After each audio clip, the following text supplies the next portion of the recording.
हम सब की आशा पूरा दो विधाता, हम सब की आशा पूरा दो विधाता, हम सब की आशा पूरा दो विधाता, हम सब की आशा पूरा दो विधाता। या तो बड़े राम, या तो बड़े राम आनंद दाता, या तो बड़े राम आनंद दाता। सबकी आशा पूरा दो विधाता, सबकी आशा पूरा दो विधाता, हम सबकी आशा पूरा दो विधाता, हम सबकी आशा पूरा दो विधाता। या तो बड़े राम आनंद दाता, या तो बड़े राम आनंद दाता।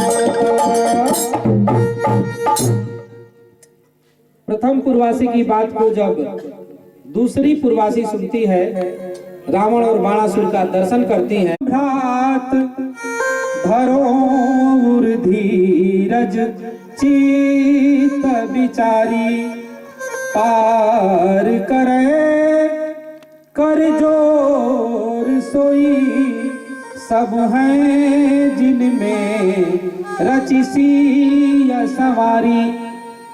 पार्वती जी का पूजन किया था सीता जी ने, जब पुष्प वाटिका में राम लक्ष्मण गए थे। प्रथम दर्शन जब सीता जी ने राम जी का किया था, उससे पूर्व उन्होंने पार्वती जी का पूजन किया था, और पूजन में पार्वती जी से उन्होंने राम को पहले ही वर मांग लिया था।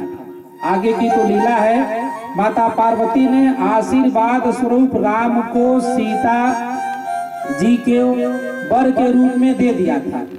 काली माता पार्वती हम सबका मनोरथ पूर्ण करेंगे, आप निसंकोच बैठे रहो, वही होगा जो ईश्वर ने रचा हुआ है। सीता तो राम के साथ ही ब्याही जाएगी, चाहे रावण आए, बाणासुर आए, बकासुर आए, चाहे कोई भी सुर आए असुर आए, किसी भी सुर असुर के आने से किसी भी प्रकार का कोई फर्क होने वाला नहीं है।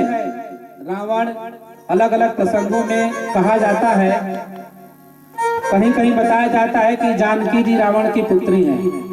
कथाओं के माध्यम से, लीलाओं के माध्यम से आप सबने देखा होगा। किस अधिकार से यह स्वयंवर रचाए हुए हो, ऐसी भी कथा सुनने को, समझने को, देखने को मिलती है। वहाँ रावण जनक जी से कहता है कि जिनके लिए यह स्वयंवर हुआ है या हो रहा है, वह जनक जी की कन्या सीता कहाँ है। लोगों को दिखाने के लिए राधे श्याम रामायण में राधे श्याम जी ने लिखा है। अलग रामायण में यह प्रसंग आपको देखने को नहीं मिलेगा। अलग रामायण में यही देखने को मिलता है कि रावण ने जनक जी से बस प्रार्थना किया है कि यह मेरी पुत्री है, तो इसका विवाह करने का अधिकार मुझे है, अतः आप इसे मुझे सौंपे ताकि मैं अपने विधि से इसका विवाह कर सकूं। यहाँ पर जो प्रसंग मैंने लिखा है वह राधे श्याम रामायण से है। रावण जनक जी से कहता है कि जिनके लिए यह स्वयंवर हो रहा है, वह जनक जी की कन्या सीता कहाँ है। मैं अभी इस धनुष का खंडन कर सीता को अपने साथ ले जाऊंगा। अब रावण की इस बात को जब बाणासुर सुनता है, तो बाणासुर मतलब पाताल लोक का देवता, बाली राजा का वंशज, बलि जिन्होंने भगवान विष्णु को 3 पग में ही भगवान विष्णु ने समस्त लोकों को ले लिया था, और बाली ने तीसरे पग रखने का जब स्थान नहीं मिला भगवान विष्णु को, भगवान विष्णु वामन अवतार में थे, उन्होंने कहा कि भैया बताओ यह पग मैं कहाँ रखूं। तो उन्होंने अपने सर को दिखा, कहा कि इसी के ऊपर महाराज अपना पैरवा रख दीजिए, और भगवान विष्णु का पद पाताल लोक के राजा बाली के सर के ऊपर पड़ा था। उन्हीं का वंशज है बाणासुर, और पाताल लोक से वह आया हुआ है। रावण के इस संवाद को जब सुनता है तो अति क्रोधित होता है और कहता है सवया के माध्यम से, क्यों बहु बात कहो बढ़ के, 10 कम धर मैं तुमको भल जानो। राज समाज में गाल बजावहो, ने कहु लाज हिये नहीं आनो। श्री गुरु शंकर को धनु है, जिनके बर से मदमात महानो। आपन ही अकरी ज्ञान अजान, वृता सुख मान गुमान बखानो। बाणासुर रावण से कहता है कि रावण, बड़े मूर्ख मालूम पड़ते हो। यह जो धनुष इस रंगमंच में जो रखी हुई धनुष तुम देख रहे हो, यह हमारे गुरु, तुम्हारे गुरु श्री शंकर जी की है, भोलेनाथ महाराज की है। और तुम इस धनुष का भंजन करोगे, गुरु के धनुष का भंजन तुमने यह कैसे सोच लिया? और तुम्हारे अंदर कितना बल है, उस बल को भी मैं जानता हूँ। रावण बाणासुर की बात को सुन करके कहता है, अपने बल का बखान, कहा जाता है कि हम स्वयं अच्छे हैं, उस अच्छे होने का बखान अपने मुंह से नहीं करना चाहिए। अपने मुंह मियां मिट्ठू नहीं बना जाता है। रावण अपना बखान, जैसे दुष्ट राजाओं ने अपना बखान अपने मुख से किया, वैसे ही रावण भी अपना बखान अपने मुख से कह रहा है। बाणासुर से संवाद स्वरूप कहता है, ये भुज दंडन को बल सो, सिगरो महिमंडल पास्य किए हैं। भूरि प्रताप अखंड प्रचंड, सुखंड नवो यह दंड लिए हैं। काल महावीर बंड बलि, कर दंड छुड़ाए के बंदी दिए हैं। है ये महेश के दंड की तो सतखंड करो अनुमान ही है। घमंड बस रावण बाणासुर से कहता है, भले ही यह महेश का सरचाप हो, धनुष हो, मैं इसको सत खंड करूंगा। एक खंड नहीं, एक ही बार में उठा करके इस धनुष को 100 खंडों में तोड़ दूंगा। बाणासुर रावण की इस बात को सुन करके कहते हैं, और बाणासुर के कहने से पहले रावण बाणासुर से कहता है कि क्यों बाणासुर, क्या तूने त्रिलोक विजयी रावण का नाम नहीं सुना है? मैं वही रावण हूं। ये जरा सा धनुष तोड़ने में मुझे क्या परिश्रम पड़ेगा, जब मैं वही रावण हूं। इस बात को रावण कहता है तो बाणासुर को रावण का पूर्व वृतांत याद आता है। उस वृतांत को कवित्व के माध्यम से बाणासुर रावण से कहते हैं कि क्षीरधी निवास घट घटवासी पार ब्रह्म, 14 भुवन के प्रकाशक कहायो है। तेउ मम पिता थिग दान याचिबे को आए, मांगी पग 3 भूमि रूप को बढ़ायो है। तीनों है सहर्ष तात, तनिको न क्षोभ कियो, अजहू दरस प्रभु देत द्वार जायो है। बाणासुर रावण से कहता है कि रावण, ऐसा अभिमान करना तुम्हें शोभा नहीं देता।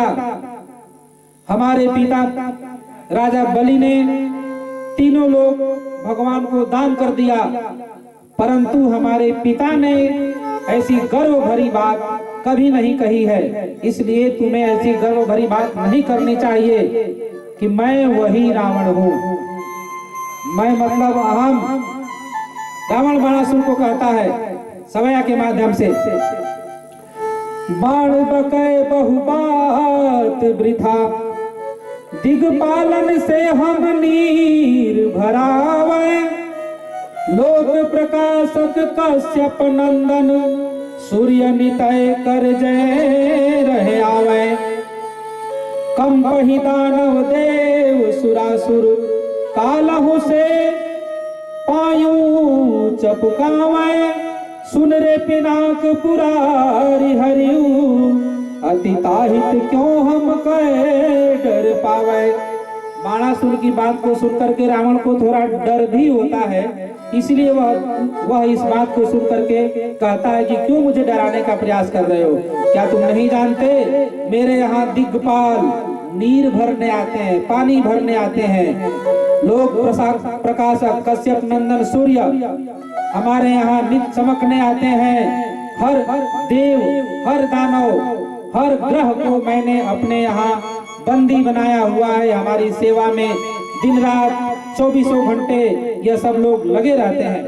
बाणासुर की इस बात को सुनकर के, रावण की इस बात को सुनकर के बाणासुर कहते हैं कि श्वेत दीप नर एक निपट गवारी वृद्ध, तुम्हें निहारी धरी चरण पछारी है, सिंधु मही डारी है अचेत परायो बारी, फिर गयऊ पताल मन हवे दुखारी है।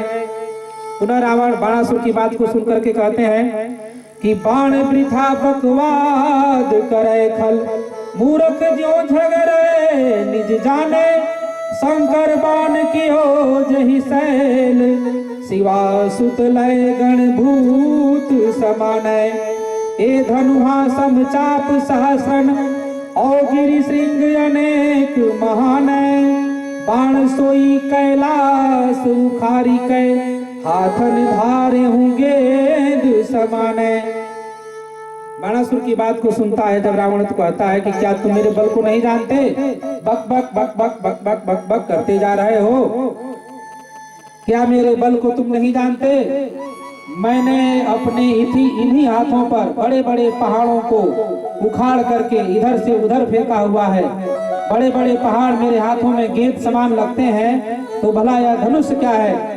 बाणासुर रावण के गर्व भरी ऐसी बातों को सुनकर के कहते हैं, करे क्यों बड़ाई 10 कंठ अधिकाई वृथा, सुभज हजार तेरे वीरिता नसाई है, सो सहस्र बाहु के 1000 बाहु 12 भुजा, और काटे हूँ परशुराम पल्लव की नाई है, सोई भृगुराम धनु विद्या पढ़ायो जाके, ठीक सर्वदेव इस सो महेश सुरसाई है, अरे मूढ़ सोई शंभु चप ताको ते दलन चाई, जाई है अवश्य जस वीरता बढ़ाई है।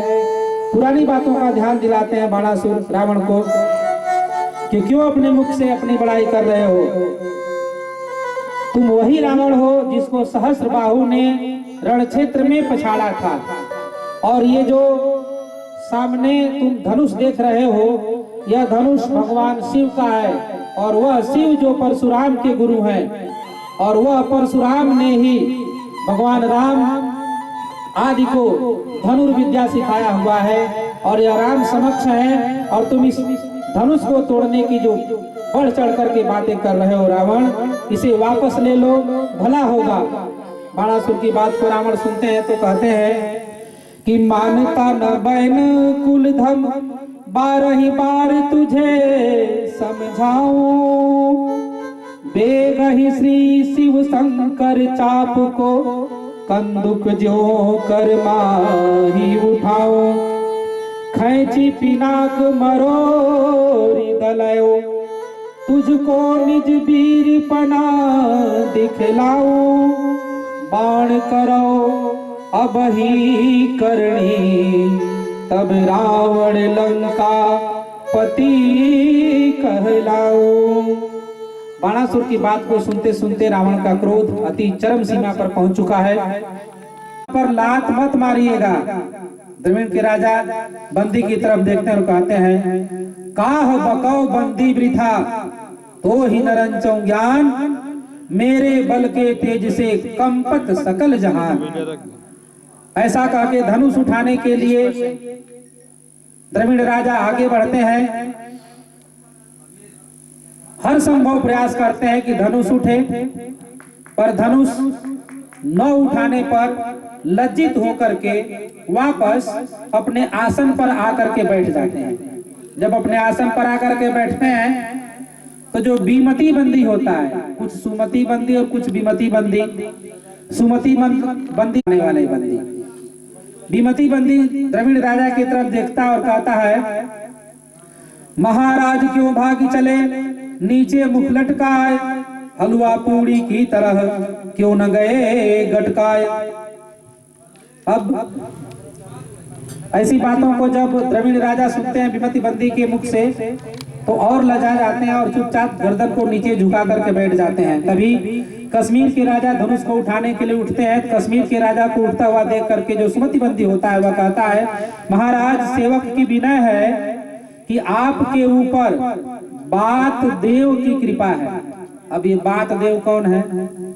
देवता तो ब्रह्म देवता है, हनुमान जी हैं, शंकर जी हैं, विष्णु भगवान हैं। थोड़ा सा अलग धर्म में जाइए तो ईसा मसीह जी हैं, नानक जी हैं। ये बात देवता कौन है? आप सबको पता है बात देवता कौन है? कुछ लोग ऐसे होते हैं जो बात के माध्यम से ही सब कुछ करना चाहते हैं। कहावत कही जाती है गांव में कि बातों से गाड़ फाड़ दूं ताकत की हाल खुदा जाने। तो बात देवता सुमति बंदी कहता है कि महाराज सेवक की विनय है कि आपके ऊपर बात देव की कृपा है। पेट रगड़ कर धनुष को नू चरण कर दीजिएगा, हाथ से उठाइएगा। अब जो कश्मीर के राजा होते हैं वह बंदी की तरफ देखते हैं और कहते हैं कि क्यों रे बंदी, लोहे के मुदगर सब मेरी भुजाओं को नहीं देखता, मजाक करता है। पहले धनुष तो उठा लूं उसके बाद तेरी खबर लूंगा। धनुष के पास जाते हैं कश्मीर के राजा, प्रयास करते हैं। धनुष उनसे हिलता भी नहीं है, उठना और फूटना तो दूर की बात। जब धनुष नहीं हिलता है, धनुष को उठाने और हिलाने में कश्मीर राजा की धोती खुल जाती है। अब धोती खुल जाती है, मुंह से गाज आने लगता है। लज्जित हो जाते हैं, वापस आकर के मुंह लटका कर अपने आसन पर बैठ जाते हैं। मुंह लटका करके बैठे हुए उस राजा को देखने के बाद जो विमति बंदी होता है वह कहता है, महाराज मैं तो समझता था कि आप पेट ही से धनुष चूर कर डालेंगे। खैर ईश्वर ने रक्षा की, यदि आज्ञा हो तो आपके कपोलों में थोड़ा खिजाब लगा दूं, पीले मुख को सुशोभित कर दूं। खिजाब लगाने का मतलब मेहंदी आदि लगा दूं, जो बल लगाने से आपका चेहरा लाल हो गया, लाल होने के बाद लाज के मारे पीला हो गया है। यदि उस पीले चेहरे पर जो आपके सर के ऊपर बाल है उसके ऊपर खिजाब लग जाएगा तो रौनक आ जाएगी। आज्ञा हो तो खिजाब लगाएं। अब कश्मीर के जो राजा होते हैं कुछ बोल नहीं पाते हैं। इसके बाद कर्नाटक के राजा आते हैं। जब कर्नाटक के राजा आते हैं तो उनके आने से पहले जो उनका बंदी होता है सुमति बंदी, वो कहता है, महाराज गप गप टप टप सप सप छप छप चप चप इत्यादि मधुर शब्द कर मलाई के लड्डुओं का दिवाला करने का स्वाद स्मरण कर लीजिएगा। चतुर्गुणों बल अधिक प्राप्त होगा और हाथ लगाते ही धनुष टूट जाएगी। अर्थात आपने जो मालपुआ मलाई आदि खाया हुआ है राजा जनक जी के यहाँ आने के बाद, उन सबको इकट्ठा कर लीजिएगा, उनको याद कर लीजिएगा ताकि उस बल से ही यह धनुष टूट जाए। कर्नाटक के राजा उस सुमति बंदी की तरफ देखते हैं, कहते हैं कि अबे बंदी, जब एक झिटका से हाथियों के दांत उखाड़ लेता हूँ तब ये छोटा सा धनुष मेरे लिए सहज नहीं तो और क्या है। इतना कह करके राजा द्वारा धनुष उठाने के लिए बढ़ा जाना। राजा उस धनुष के पास पहुंचते हैं, धनुष को उठाने का प्रयास करते हैं। धनुष को उठाना दूर, उनको उठाने के लिए उनका बंदी वहां पहुंचता है। अर्थात धनुष को इतने बल से उठाने का प्रयास करते हैं कि मूर्छित हो जाते हैं और जमीन पर गिर जाते हैं। और जब जमीन पर गिरते हैं मूर्छित होकर के जल छिड़का जाता है। जल छिड़कने के बाद जब उनकी मूर्छा खुलती है तो अपनी लाज को बचाने के लिए अपने शर्ट का बटन खोल करके जनेऊ को निकालते हैं और कान पर चढ़ाते हैं और लघुशंका करने का बहाना बना करके उस सभा से भागते हैं कि यदि मैं इस सभा में बैठूंगा तो लोग मेरा मजाक उठाएंगे। जब वह अपने कान के ऊपर जनेऊ को चढ़ाते हैं और भागने को तैयार होते हैं, तभी जो विमति बंदी होता है वह कहता है, लीजिए हुजूर, पूर्णूर जल हाजिर है, तर कीजिए दिमाग, गर्मी चढ़ाई है, आज महादेव के पिनाक भारी जुल्म कियो, आप ऐसे सूरन पे दयाहू न लाई है। बड़ा जुल्म किया है, बाबा शिव के धनुष ने आपके ऊपर। इसके बाद मगध के राजा धनुष को उठाने के लिए आगे बढ़ते हैं। मगध के राजा को देख करके जो सुमति बंदी होता है वह कहता है कि 3 लाख मन अस्थि को धनुष बनो सरकार, गज बेली रोदा लगो गोसा लगे 1000। निज बल समुझी उठाइए टोपन कहूं अपमान, तिरपन को कौतुक नहीं है कठोर धनुवान, है कठोर धनुवान। राजा सुमति बंदी के मुख से इस बात को सुनते हैं तो कहते हैं उल्लू सम बक बक करे बंदी निपट गंवार, और भूधर सम भुज बाह्ये निरखय क्यों न हमार।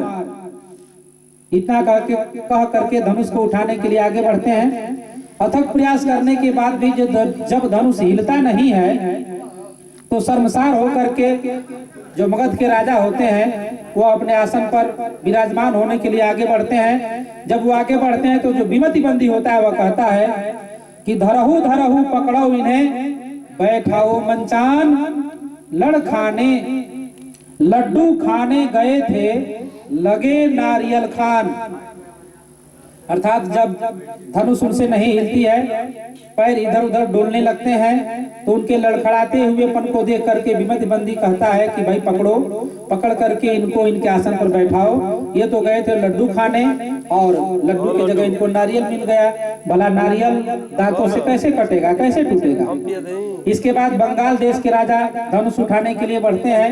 बंगाल देश के राजा जब धनुष उठाने के लिए बढ़ते हैं तो जो सुमति बंदी होता है वह कहता है कि सुनो महाराज भी न आए तुच्छ सेवक की, दारी के मसाला नहीं कच्छ मच्छ खाई वो है, तेल को चुवाई वो न मांग को सवारियों है, अंडा न को चाखी वो न स्वाद को न सराही वो है, ताल को बजाए वो न प्यारी न रिझाई वो है, और कुंवरी विवाही वो कृपाण धर धाई वो है, कुंवरी विवाही वो कृपाण धर धाई वो है। कहते हैं कि यदि कुंवर से आपको विवाह करना है, सीता से आपको विवाह करना है, तो ये जो कृपाण लिए इसको बगल में रख दीजिए। उसके बाद धनुष को उठाने के लिए आगे बढ़िए। बंदी के ऐसे वचन सुनकर राजा धनुष को उठाना तो दूर उसको स्पर्श भी नहीं करते हैं। कहते हैं कि यदि मैं कृपाण हटा दूंगा और तुमने मेरा जो बखान वर्णन अपने माध्यम से यहाँ कर दिया, अब मैं शिव का धनुष है, माता जानकी ने इसको छुआ है, मैं इसे अपने हाथों से छूने वाला नहीं हूँ। अब कलिंग देश के राजा धनुष को उठाने के लिए बढ़ते हैं। तो कलिंग देश बिनु श्रीपति और शंभु के धनुष चढ़ाए बे कौन, वृथा जाति हो धनुष ठिगा बैठो है के मौन। राजा मेरो बल जाने नहीं रे मति मंद गंवार, देह हिलाए सुमेरी को ये भुजदंड हमार। जैसे ही धनुष को उठाते हैं, धनुष उठता नहीं है, चित्त होकर के वह वहीं जमीन पर गिर पड़ते हैं। जो विमति होता है वह सवैया के माध्यम से कहता है कि सीख भली न सुनियो नृपजु, बल क्यों बल बाहु बड़ा कही कै, अब ही तो कहो धनु तुच्छ है, तिलहु नहीं टारी सक्यो गही कै। भूप सहस 10 एक कहीं 12, लगे उठावन तरही नटारा। सारे राजाओं के द्वारा जब धनुष उठाया गया बारी बारी, और जब धनुष वह नहीं उठ सका तो सारे राजाओं ने निर्णय किया कि यदि यह अकेले हमसे धनुष नहीं उठ रहा है तो क्यों न हम सब लोग एक साथ मिल करके इस धनुष को उठाएं। जैसे ही सारे राजा एक साथ मिलकर के धनुष को उठाने के लिए आगे बढ़ते हैं, राजा जनक जी अपने गद्दी से खड़े हो जाते हैं और उनको क्रोध आता है और क्रोध वचन में बोलते हैं, आए देश देश के नरेश प्राण मेरी सुनी, जानी की विवाहन की आसी करी भारी है, रंचहु न कोई वीर चाप को हिलाए सक्यो, जाहि नहीं जात कहाँ विधिन विचारी है, नाहक प्रतिज्ञा करी हंसी को करायो हाय, पृथ्वी निर्बीज भई यह मैं उर्धारी है, अब कोई वीरता न भाखे कभी, रहो न कोई योद्धा जगत के मझारी है। अर्थात सभी राजा एक साथ जब धनुष को उठाने के लिए आगे बढ़ते हैं, जनक जी को क्रोध आता है और वह खड़े होकर के कहते हैं, सावधान, कोई आगे नहीं बढ़ेगा। मैं अपनी पुत्री जानकी का विवाह करने के लिए स्वयंवर रचा हूं और स्वयंवर की पूर्णता यह जब धनुष भंग होगा तभी होगी। आप सब अपना कदम पीछे बढ़ाएं। मुझे ऐसा लगता है कि मैंने व्यर्थ ही यह प्रण कर लिया कि जानकी ने खेल खेल में इस धनुष को उठाया था, ऐसे ही खेल खेल में कोई आएगा, इस धनुष को उठाएगा और उसी से मैं जानकी का विवाह करूंगा। मुझे लगता है कि यह पृथ्वी वीरों से खाली है, कोई वीर नहीं है जो शिव के इस धनुष को उठा सके और शिव के धनुष को उठाने के बाद मेरा जो प्रण है वह प्रण पूरा हो सके। राजा जनक जी की इस बात को सभा में बैठे हुए सभी देश विदेश के आए हुए राजागण सुनते हैं और सावधान वाले शब्द को सुनकर के अपना कदम पीछे खींच लेते हैं और अपने अपने आसन पर बैठ जाते हैं। एक बार जो वीर होता है उसकी वीरता को यदि कोई ललकारे या वीरता को ललकारने वाली बात बोले तो उसे क्रोध आता ही है। ऐसा ही क्रोध विश्वामित्र मुनि के अगल बगल में बैठे हुए राम और लक्ष्मण दोनों राजकुमारों में से लक्ष्मण को आया है। लक्ष्मण क्रोधित होकर के राजा जनक को शांत करने का प्रयास करते हैं।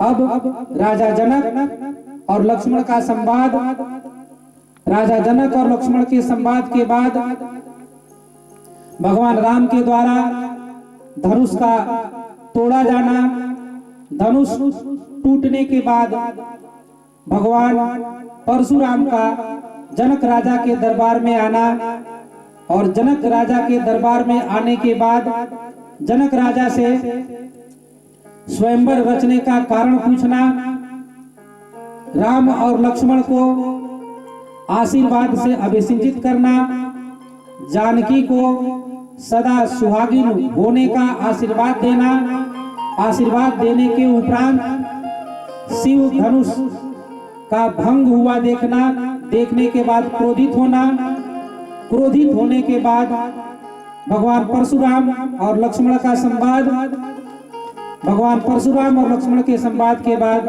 भगवान राम और परशुराम जी का संवाद, भगवान राम और परशुराम जी के संवाद के बाद राम जी को राम जी के रूप में भगवान परशुराम का देखा जाना और देखने के बाद परशुराम जी के पास जो विष्णु जी का दिया हुआ धनुष था उस धनुष का परशुराम जी के द्वारा भगवान राम को देना, भगवान राम द्वारा उस धनुष पर प्रत्यंचा चढ़ाना और प्रत्यंचा चढ़ा करके तीर को जहां पर भगवान परशुराम जी का आसन गर्व और घमंड से बना हुआ था उस आसन के गर्व और घमंड को चूर चूर करना